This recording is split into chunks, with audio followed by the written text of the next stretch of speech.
The historic surge of illegal immigration. States like Texas can rise up and protect itself if the federal government won't do its job. And so that's why I'm declaring this an invasion perpetrated by bloody drug cartels and human traffickers, because Texans are calling for actions since the Biden administration won't do it.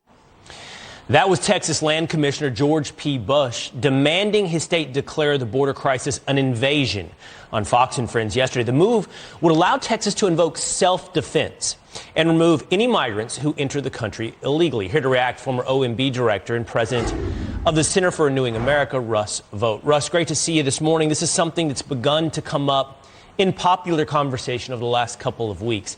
Talk to me about the language, an invasion. What does that mean? What does that invoke in the Constitution? And what powers does it then give the state of Texas?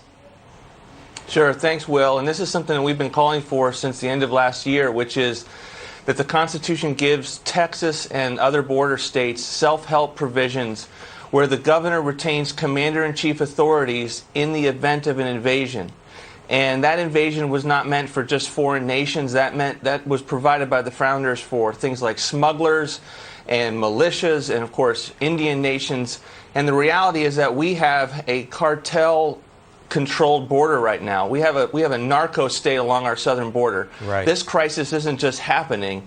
The cartels are causing it because they control all of the illegal immigration intentionally, where they give it to Border Patrol to suck up the time of the Border Patrol while they bring their high-end value across the rest of the border with drug smuggling and things like that. So we have the Constitution didn't leave these governors defenseless when a federal government did not stand up under its authorities under Article 4, Section 4 to guarantee against invasion. And that's why this is something that's not immigration law, that we believe it's incumbent on these governors to invoke their authority to do it. A couple of questions, Russ, because I want to pin down exactly if we can figure out how this would play out. So it's Article 1, Section 10 and part of the United States Constitution. It seems to me, and by the way, as you mentioned, this is to resolve the conflict of the fact that the federal government is doing nothing about the illegal immigration problem and how border states like Texas can step in. It seems to me you're being very purposeful in focusing on the drug cartels. For this to be an invasion, it's not simply immigrants, illegal immigrants crossing the border that allows the state of Texas to invoke this power. It requires us to focus on the drug cartels. Is that correct? Is there precedent here for us to go back and say, yes, there's an example where a state stepped up and took powers? We think that the level of immigration, illegal immigration that we're seeing, particularly under Title 42 as occurs, where we're not going to be able to send about half the people that are coming across the border, that in totality, along with the cartels, that is a factual situation that constitutes an invasion, and we think the founders would have agreed with us, and we're thankful that Attorney General Brnovich in Arizona has said that this is a sound legal doctrine, and the governor in Arizona should invoke it as well. Right. So the key, though, is the use of the word invasion and that legal construct in the Constitution that gets you out of federal immigration law. So everyone that's thinking about this in a federal immigration law construct is not thinking about it properly. It is a separate body of law constitutionally that states have retained. The states shouldn't have given all of their authority to the federal government. They didn't.